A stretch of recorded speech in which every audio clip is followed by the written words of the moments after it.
Movie की शुरुआत में हम ली और युआन को देखते हैं। दोनों पेंटिंग किया करते थे और इस काम में कामयाब होना चाहते थे।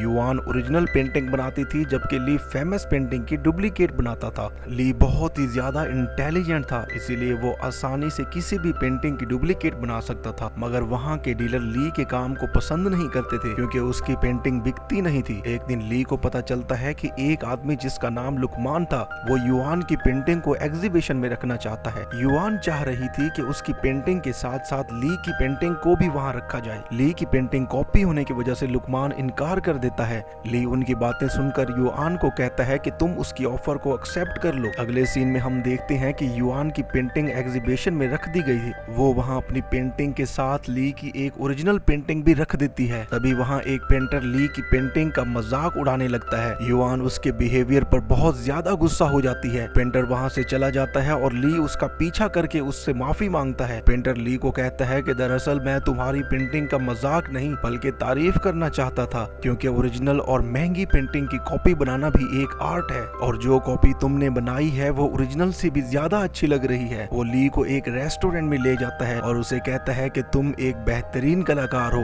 फिर वो उसे एक जॉब ऑफर कर देता है और फिर वहां से चला जाता है। ली दोबारा एग्जीबिशन में वापस आता है और अपनी पेंटिंग को जला देता है और सोचने लगता है कि अब वो सिर्फ पेंटिंग की कॉपी बनाएगा। फिर ली उस पेंटर से मिलता है और उसे कहता है कि मैं तुम्हारी जॉब के लिए तैयार हूँ। पेंटर उसे बताता है कि मैं तुमसे फेक पेंटिंग नहीं बनवाऊंगा बल्कि तुम्हें बनाने होंगे फेक करेंसी नोट्स। वो ली को बताता है कि मेरी 3 जनरेशन फेक करेंसी बनाती आई हैं और वो भी कभी जेल जाए बगैर। वो उसे कहता है कि तुम्हें लाइफ में आगे बढ़ने के लिए रिस्क तो लेना ही होगा। वो पेंटर की ऑफर को एक्सेप्ट कर लेता है। पेंटर उसे कहता है कि अमेरिकी गवर्नमेंट ने हाल ही में न्यू करेंसी नोट बनाना शुरू कर दिए हैं जो कि कॉपी करना बहुत ही मुश्किल है। इस करेंसी में इतनी कॉम्प्लिकेशंस हैं कि दुनिया के बड़े बड़े आर्टिस्ट भी उसे कॉपी नहीं कर सकता, इसीलिए मुझे तुम्हारी जरूरत है क्योंकि सिर्फ तुम ही उसकी कॉपी बना सकते हो। फिर पेंटर उसे बाकी टीम के मेंबर से मिलवाता है जिसमें पेंटिंग प्लेट स्पेशलिस्ट यॉन, कलर स्पेशलिस्ट लीवा और सब चीजों की अरेंजमेंट करने के लिए शोम और वैम जो सिक्योरिटी एक्सपर्ट होता है। डॉलर्स बनाना आसान काम नहीं था, इसके लिए सबसे पहले स्टार्च पेपर की जरूरत थी क्योंकि उस पेपर में इंक अपना कलर चेंज कर देती है और इसी के जरिए फेक नोट्स ट्रेस किए जाते हैं। इसके बाद ली नोट्स का डिजाइन बनाने लगता है और पेंटर उसकी ड्राइंग से काफी ज्यादा खुश था, लेकिन अब उनको नोट के बीचों बीच वाटर मार्क लगाना था जो एक मुश्किल काम था। पेंटर्स उन्हें बताता है कि जैसे पुराने पेंटर्स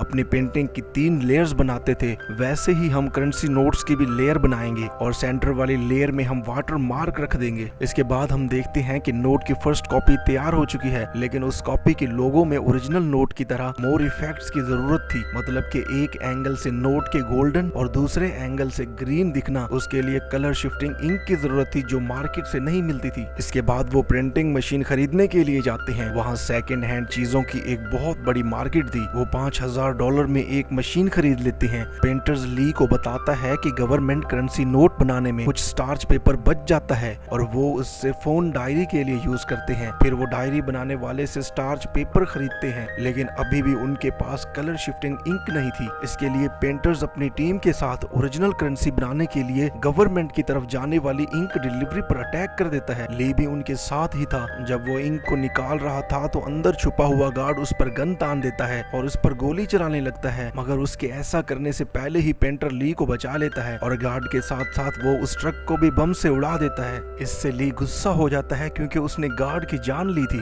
दूसरी तरफ हम कैनेडियन इंटेलिजेंस एजेंसी को देखते हैं जो एक ऑफिसर विंग्स को जाली नोट की रोक के लिए अपॉइंट करती है। पेंटर्स और उसकी team colour shifting ink use करके फाइनल नोट बनाना शुरू कर देते हैं और फिर जो नोट बनते हैं वो ओरिजिनल से भी ज्यादा ओरिजिनल लग रहे थे। अब ये बात उन सभी के लिए बहुत खुशी की थी, लेकिन ली का मूड अभी तक ऑफ था। वो पेंटर से पूछता है कि जब ये इंक खत्म हो जाएगी तो तुम और इंक के लिए फिर से लोगों की जान लोगे। फिर वो कहता है कि ये काम खत्म होने के बाद मैं तुम सबको छोड़कर चला जाऊंगा। पेंटर उसकी इस बात से गुस्सा हो जाता है। इसके बाद उस करेंसी को बहुत से बैग्स में भर के अलग अलग जगहों पर फेक नोट्स के क्लाइंट को दे दिए जाते हैं। फिर कुछ वक्त के बाद ली और पेंटर युआन के एग्जीबिशन में आते हैं। वो अभी भी उससे प्यार करता था और उसे अपनी लाइफ में वापस लाना चाहता था, मगर वो देखता है कि युआन तो अब लुकमान की गर्लफ्रेंड है। पेंटर्स उससे कहता है कि तुम्हें अपने प्यार को पाने के लिए लड़ना चाहिए, मगर ली वहां से चला जाता है। वहीं ऑफिसर विंग्स जेली नोट का क्लाइंट बनकर ली को पकड़ना चाह रहा था। उसके साथ एक को ऑफिसर ऑफिसर हो भी थी। विंग्स पेंटर के साथियों से मिलता है, लेकिन विंग्स पेंटर के लिए एक न्यू क्लाइंट था। वो कोई रिस्क लेने से पहले उसके बारे में पता करता है। इसके बाद विंग्स पेंटर से डीलिंग के लिए आ जाता है, लेकिन उसे ये पता न था कि पेंटर्स उसकी असलियत जान चुका है। पेंटर्स ली से कहता है कि वो विंग्स को मार दे, मगर ली डर जाता है। इसके बाद पेंटर्स विंग्स को मार देता है और फिर ली पर बहुत ज्यादा गुस्सा करता है। पेंटर्स ली से कहता है कि मैंने तुम्हें क्या से क्या बना दिया, लेकिन तुम अभी तक वही के वही डरपोक हो। फिर पेंटर्स ली को आखिरी चांस देने के लिए लुकमान और युआन को किडनैप कर लेता है और ली को लुकमान को गोली मारने को कहता है, क्योंकि ऐसा करने से ली को उसकी एक्स गर्लफ्रेंड वापस मिल जाएगी। मगर ली लुकमान को मारने की बजाय अपनी गन पेंटर्स पर पॉइंट कर देता है। पेंटर्स जानता था कि ली बहुत ही डरपोक है, इसीलिए वो लुकमान को गोली मार देता है। अब ली युआन को बचा लेता है। अब पेंटर्स और उसके साथी उन पर फायरिंग करना शुरू कर देते हैं। इतने में वहाँ विंग्स की को साथी हो आ जाती है और पेंटर्स के सभी साथियों को मार देती है। इसके बाद ली और पेंटर्स का आमना सामना होता है और ली उसे गोली मार देता है। फिर ली युआन के साथ वो जेली नोट लेकर वहाँ से भाग जाता है और वो दोनों एक रिजॉर्ट में छुप जाते हैं, जहाँ पर उसे पता चलता है कि पेंटर्स को गोली लगने के बाद भी वो बच गया था। अब ली ये बात जानता था कि पेंटर्स बदला लेने के लिए युआन को नुकसान पहुंचाएगा। इसके बाद ली जैसे ही वहाँ से बाहर निकलता है, वहाँ की पुलिस उसे जेली नोट्स की वजह से गिरफ्तार कर लेती है। इसके बाद वो ली को इंटेरोगेट करती है, मगर ली बहुत ही डरा हुआ था, इसीलिए वो उसे कुछ भी नहीं बताता। फिर युआन अपने लॉयर के साथ ली की जमानत करवाने के लिए आ जाती है।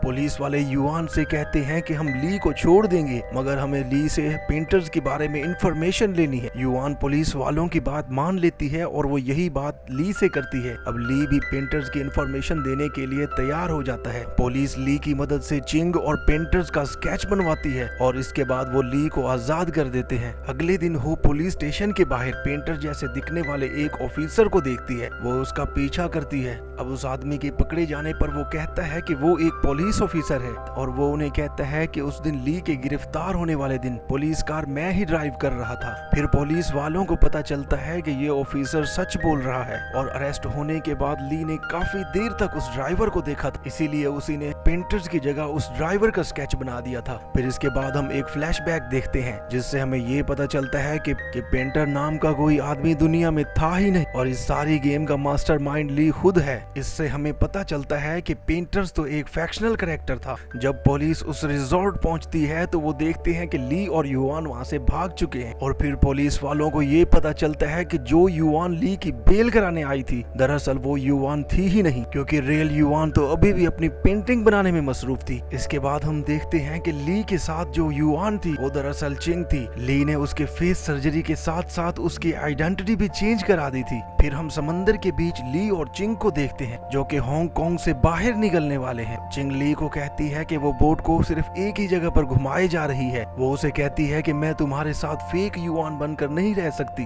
तभी वहाँ पर पुलिस आ जाती है। अब ली बोट चलाने की कोशिश करता है, मगर वहाँ बॉम्ब पड़ा था जिसका रिमोट चिंग के हाथ में था। तभी वो रिमोट का बटन प्रेस करती है और बोट ब्लास्ट हो जाती है। पुलिस वाले ये सब देख रहे थे। इसके बाद कुछ अरसे बाद का टाइम दिखाया जाता है, जहाँ पुलिस वाली असली युआन के पास जाती है और इसे ली की तस्वीर दिखाती है और युआन कहती है कि ये आदमी कुछ अरसा पहले हमारा नेबर था, जिससे हमें ये पता चलता है कि ली और युआन का कोई ताल्लुक नहीं था। दरअसल चिंग ने ली को इसी वजह से मारा था कि ली ने चिंग का चेहरा युआन में बदल दिया था। जब वो एग्जीबिशन गए थे तो चिंग ने वहाँ पर युआन को देख लिया था और चिंग ये सदमा बर्दाश्त नहीं कर पाई और उसने ली से कहा कि तुमने मेरे साथ धोखा किया है, और इसी वजह से उसने ली और खुद की जान ले ली। अगर आपको वीडियो अच्छी लगी हो तो चैनल को सब्सक्राइब करो एंड वीडियो को लाइक एंड कमेंट्स कर दिया करो।